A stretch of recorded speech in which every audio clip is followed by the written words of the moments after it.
സത്യേട്ടന്റെ പടത്തിൽ സുകുമാരി ചേച്ചിയുടെ അമ്മയായി അഭിനയിക്കാനും ഞാൻ റെഡിയാണ്.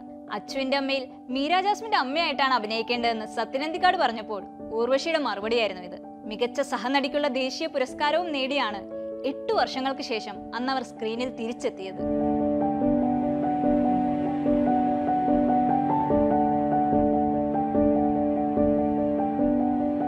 ഇമേജിനെ ഭയക്കുന്ന നടിയല്ല ഊർവശി. കരിയറിന്റെ തുടക്കകാലം മുതൽ 2024 6ാമത്തെ സംസ്ഥാന അവാർഡ് ലഭിച്ച ഉള്ളൊഴുക്ക് വരെ നോക്കിയാൽ പ്രാധാന്യമുള്ളതും വ്യത്യസ്തവുമായ കഥാപാത്രങ്ങൾക്കായിരുന്നു അവർക്ക് എന്നും മുൻഗണന. അഭിനയിച്ചു ഫലിപ്പിക്കാൻ ഏറ്റവും ബുദ്ധിമുട്ടുള്ള ഇമോഷനായിട്ടാണ് ഹാസ്യത്തെ പറയാറുള്ളത്. അതിൽ ഊർവശിയുടെ ആധിപത്യം എത്രത്തോളമാണെന്ന് നമുക്കറിയാം. കുട്ടിക്കാലം മുതൽ താൻ സൂക്ഷിച്ചു വെച്ച ഓരോ വസ്തുക്കളെ ഉത്സാഹത്തോടെ കാണിക്കുന്ന കടിഞ്ഞൂൽ കല്യാണത്തിലെ ഹൃദയകുമാരി. മറ്റാരഭിനയിച്ചിരുന്നുവെങ്കിലും ഓവർ ആക്ടിംഗ് ആയി പോകാവുന്ന ഒരു രംഗം അത്രമേൽ തന്മയത്വത്തോടെയാണ് ഊർവശി അവതരിപ്പിച്ചത്. മുൻനിര നായികയായിരുന്ന സമയത്തും ഗസ്റ്റ് റോൾ അവതരിപ്പിക്കാൻ അവർക്കൊരു മടിയും ഉണ്ടായിരുന്നില്ല. തോൽക്കുമ്പോഴും ദേഷ്യപ്പെടുമ്പോഴും അപ്പുവേട്ടനെ കാണാൻ ഒരു പ്രത്യേക ഭംഗിയാണെന്ന് കണ്ണുകൾ ചിമ്മി പറയുന്ന യോധയിലെ ദമയന്തിയെയും മലയാളികൾക്ക് അങ്ങനെ അങ്ങ് മറക്കാൻ കഴിയുമോ? ഏതു കഥാപാത്രത്തിനും തന്റേതായ ഒരു ശൈലി നൽകി അതിനെ പൂർണ്ണതയിൽ എത്തിക്കാൻ കഴിഞ്ഞിരുന്ന നടിയായിരുന്നു ഊർവശി. ഒരു ഇടവേളയ്ക്ക് ശേഷം അഭിനയിച്ച അരവിന്ദന്റെ അതിഥികളിലും അവരുടെ ഹാസ്യരംഗം ഏറെ സ്വീകരിക്കപ്പെടുകയും സിനിമയുടെ ടെമ്പോ തന്നെ മാറ്റുകയും ചെയ്തിരുന്നു. നിഷ്കളങ്കമായ മുഖഭാവത്തോടെ നമ്മളെ ചിരിപ്പിച്ച അതേ ഊർവശി തന്നെയാണ് നെഗറ്റീവ് വേഷങ്ങളിലൂടെ നമ്മളെ അത്ഭുതപ്പെടുത്തിയത്. ഒരുപക്ഷെ ആരും ചെയ്യാൻ മടിക്കുന്ന കഥാപാത്രമായിരുന്നു ഊർവശിയുടെ ഏറ്റവും മികച്ച പ്രകടനങ്ങളിൽ ഒന്നായ തലേണ മന്ത്രത്തിലെ പ്രത്യക്ഷത്തിൽ വില്ലത്തി അല്ലാത്ത എന്നാൽ അല്പം കുശുമ്പും അത്യാഗ്രഹവും ഒക്കെയുള്ള ഒരു സ്ത്രീ. ഡയലോഗ് പോലും ഇല്ലാതെ മുഖഭാവം കൊണ്ട് അവർ ഞെട്ടിച്ച രംഗങ്ങളുണ്ട് ഈ സിനിമയിൽ.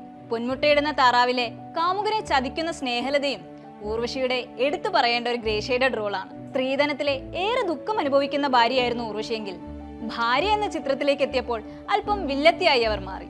നായകന്റെ സ്റ്റാർ വാല്യൂ നോക്കാതെ തന്റെ നായികയായതിൽ ഊർവശിയോട് എന്നും കടപ്പെട്ടിരിക്കുമെന്നാണ് ജഗദീഷ് പറഞ്ഞിട്ടുള്ളത്. ഡയറക്ടറുടെ ഓക്കെയാണ് തന്റെ ആദ്യത്തെ അവാർഡെന്ന് ഊർവശി ഒരിക്കൽ പറയുകയുണ്ടായി. അതെ, അവർ സംവിധായകരുടെയും തിരക്കഥാകൃത്തുകളുടെയും നായികയായിരുന്നു, ഒരു നായകന്റെയും അല്ല. അല്പനേരത്തേക്ക് സ്ക്രീനിൽ നിന്നൊന്ന് കണ്ണു മാറ്റിയാൽ ഒരു ഗംഭീര അഭിനയ മുഹൂർത്തം നഷ്ടപ്പെടും വിധമാണ് ഊർവശി ഓരോ കഥാപാത്രവുമായി മാറുന്നത്. പ്രണയരംഗങ്ങളിലെ ഊർവശിയുടെ പ്രകടനം അധികം ചർച്ച ചെയ്യപ്പെടാത്ത ഒന്നാണ്. സ്വപ്നലോകത്ത് നിന്നും താഴെ ഇറങ്ങാൻ ഇഷ്ടപ്പെടാത്ത സുഗമോദേവിയിലെ നായികയെ വളരെ പക്വതയോടെയാണ് ഊർവശി അവതരിപ്പിച്ചത്. നാടകീയമായി തോന്നാവുന്ന ഡയലോഗുകൾ ഊർവശിയിലൂടെ കേട്ടപ്പോൾ ആ കഥാപാത്രത്തിന്റെ വേദന മാത്രമാണ് കാണാൻ കഴിഞ്ഞുള്ളൂ. നിനക്ക് എന്ത് വേണമെന്ന് തോമ ചോദിക്കുമ്പോൾ ആശാന്റെ മുഖത്തെ ആ കറുത്ത കണ്ണട എന്ന് ആരാധനയോടെ പറയുന്ന തോമയിലെ മനുഷ്യനെ പ്രണയിച്ച തുളസി ടീച്ചറാകാൻ മറ്റാർക്കും കഴിയില്ലായിരുന്നുവെന്ന് സംവിധായകൻ ഭദ്രന്റെ വാക്കുകൾ അടിവരയിടുന്ന പ്രകടനം. പ്രണയവും പരിഭവവും നിറഞ്ഞു നിന്ന ഒരുപക്ഷെ മലയാളി സ്ത്രീകൾ ഏറ്റവും കൂടുതൽ റിലേറ്റ് ചെയ്യുന്ന കഥാപാത്രമായിരിക്കും മിഥുനത്തിലെ സുലോചന. തന്റെ നഷ്ടപ്രണയമോർത്ത് നിറ കണ്ണുകളോടെ പഴനി ഭഗവാനെ നോക്കി നിൽക്കുന്ന മഴവിൽ കാവടിയിലെ ആനന്ദവല്ലി, കാമുകന് ധൈര്യം പകർന്ന് കൂടെ നിൽക്കുന്ന ഭരതത്തിലെ ദേവി, മാനസികാരോഗ്യനില നഷ്ടപ്പെട്ട പെൺകുട്ടിയായി കാക്കത്തോളായിരത്തിൽ, കുട്ടിത്തം വിട്ടുമാറാത്ത കഥാപാത്രമായി കളിപ്പാട്ടത്തിൽ. അങ്ങനെ നിർവചിക്കാൻ പോലും കഴിയാത്ത നിരവധി അഭിനയ മുഹൂർത്തങ്ങളാണ് ഊർവശിക്ക് സ്വന്തം. ഭാഗ്യലക്ഷ്മി തന്റെ പുസ്തകത്തിൽ ഊർവശിയെക്കുറിച്ച് പരാമർശിച്ചത് ഇങ്ങനെയായിരുന്നു: ഡബ്ബിംഗ് സ്റ്റുഡിയോയിൽ കൂടെ വന്നിരുന്ന് ഒരു ഡയലോഗ് എങ്ങനെ പറയണമെന്ന് അവർ പറഞ്ഞു തരുമായിരുന്നു. അത്രയും ഉത്തരവാദിത്തം തന്റെ ജോലിയോട് കാണിച്ചിരുന്ന നടി.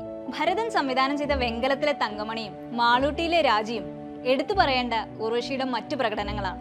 വരനെ ആവശ്യമുണ്ടെന്ന ചിത്രത്തിലും കുറച്ച് സീനുകളെ ഉള്ളൂവെങ്കിൽ പോലും അവരുടെ അഭിനയ മികവ് നമുക്ക് കാണാം. ചില വൈകാരിക രംഗങ്ങളിലൊക്കെ അവരുടെ വിരലുകൾ പോലും അഭിനയിക്കുകയാണോ എന്ന് നമുക്ക് തോന്നിപ്പോകും.